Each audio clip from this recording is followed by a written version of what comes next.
खड़ा है, जहां वो अपने मंत्री आजम मियां से बात कर रहा है।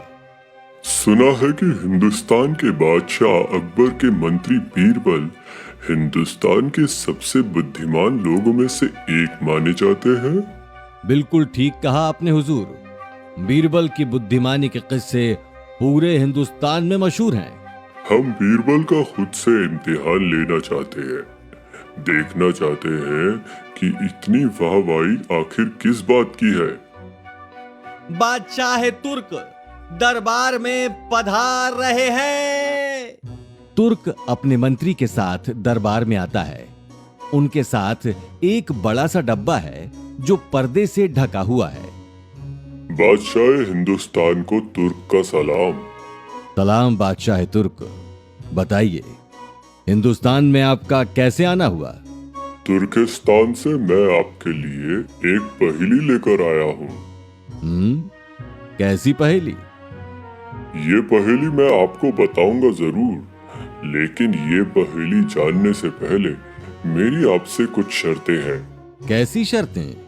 अगर आपने ये पहेली सुनी तो आपको उसे सुलझाना भी होगा। आपको इस पहेली को सुलझाने के लिए 3 मौके मिलेंगे। अगर आपने उन 3 मौकों में इस पहेली को नहीं सुलझाया तो आपको शाह तुर्क के सामने झुकना होगा। ये सुनते ही राजा की प्रजा से वीर बलजीत और मानसिंह अपनी तलवार तैयार किए खड़े हो जाते हैं। गुस्ताखी! जबान संभाल के बादशाह तुर्क। मानसिंह जी, बैठ जाइए। दोनों राजा की आवाज सुनकर उन्हें देखते हैं। खुद को शांत कीजिए। अकबर के राज्य में मेहमानों का आदर होता है। तलवार नीचे रखिए और बैठ जाइए। मानसिंह बैठ जाता है। अब आप भी बैठ जाइए बलजीत जी। बलजीत सिंह भी बैठ जाता है। पहेली बताइए तुर्क जी। पर्दा हटाया जाए। पर्दा हटाया जाता है। पर्दे के पीछे एक बड़ा सा पिंजरा है जिसके अंदर एक बड़े से शेर का पुतला है। पहेली क्या है तुर्क जी? पहेली बड़ी ही आसान है। आपको केवल इस शेर को पिंजरे से बाहर निकालना होगा, लेकिन आप उसे बाहर निकालने के लिए पिंजरे को हाथ नहीं लगा सकते। अकबर कुछ देर सोचता है। बीरबल, क्या तुम्हारी कोई राय है? शेर को पिंजरे से निकालने का कोई ना कोई हल जरूर लेकर आऊंगा। आपकी बुद्धिमानी के ही तो चर्चे हमने सुने हैं बीरबल जी। उसी को देखने के लिए तो हम तुर्क से यहाँ आए हैं। अकबर, बीरबल, बलजीत और मानसिंह महल के बाहर टहल रहे हैं। बीरबल, क्या तुम्हारे पास शेर को बिना पिंजरा हाथ लगाए बाहर निकालने की कोई तरकीब है? हुजूर, ऐसा क्यों होता है कि आप हर बार किसी भी गुत्थी को सुलझाने का अवसर केवल बीरबल को ही देते हैं?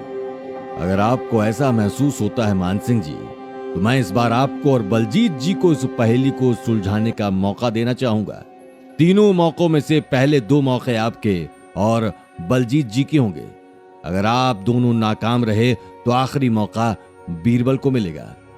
ध्यान रहे मानसिंह जी, हमारे मान की बात है। जी हुजूर।